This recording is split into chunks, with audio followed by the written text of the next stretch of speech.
Sports report, cool and good music, fantastic programs, politics, religion, culture, and lots more. Keep listening to Carnival Radio.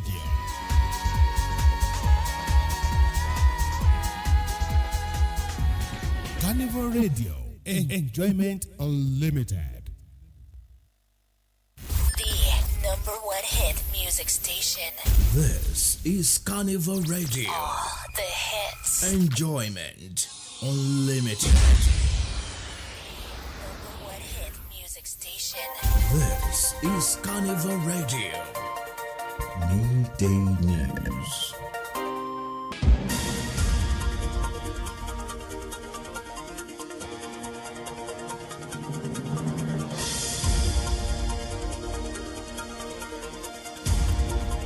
Good afternoon and welcome. I am Jesse Voyikola with the Carnival Radio Media News.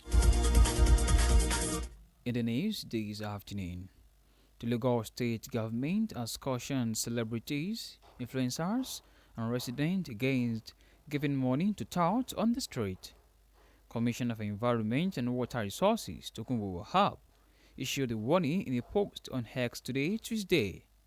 He explained that such donations encourage miscreants to remain on the street, multiply, and fuel insecurity and environmental problems.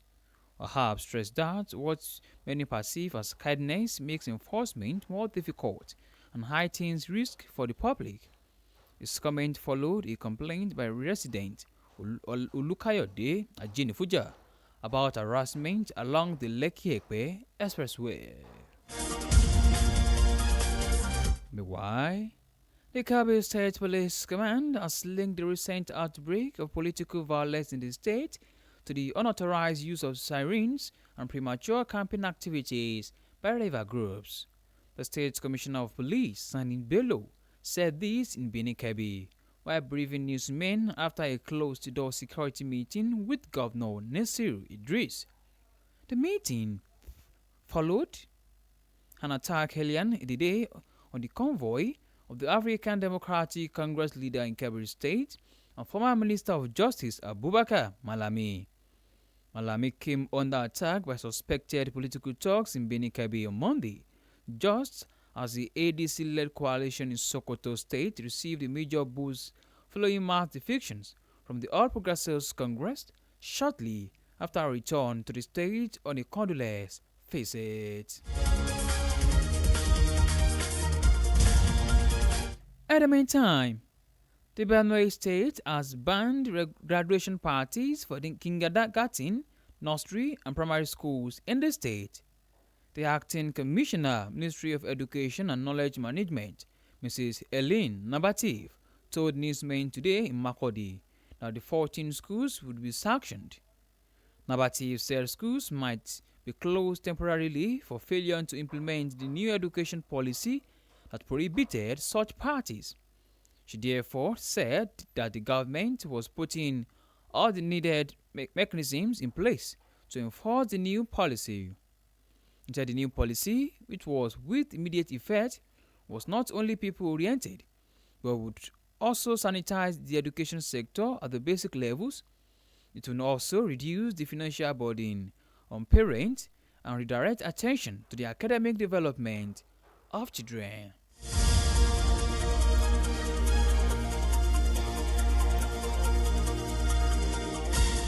On the foreign scene, the United Nations has warned that the earthquake in eastern Afghanistan, which has killed more than 900 people, can affect hundreds of thousands.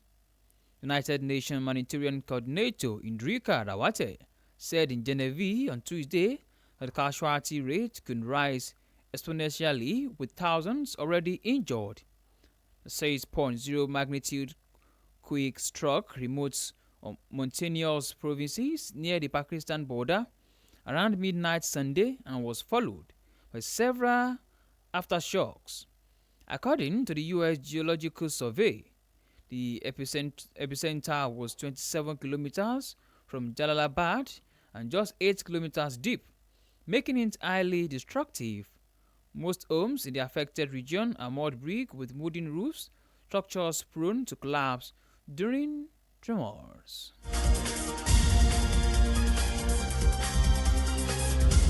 An interesting world of sport. Warriors have been sanctioned by the Nigerian Premier Football League (NPFL) for breaching league framework during their match against Rangers on Sunday. The league cited lapses in security arrangement in the Southern Delta University Stadium, Ozoro, which delayed the 4 p.m. kick-off. Warriors have been fined 1 million naira for failing to provide prompt and adequate security. The club is also to submit details of a new match day security plan to NPFL within 7 days. They have 48 hours to appeal this action ahead of their next home fixture against Kwara United. And that ends Carnival Radio Media News. Thank you very much for listening. This news was brought to you by Carnival Radio News and Current Affairs Department, compiled by Elizabeth Tessie Okemukoko. I am Joseph Oyukola. Good afternoon, and please do well to enjoy the rest of your day.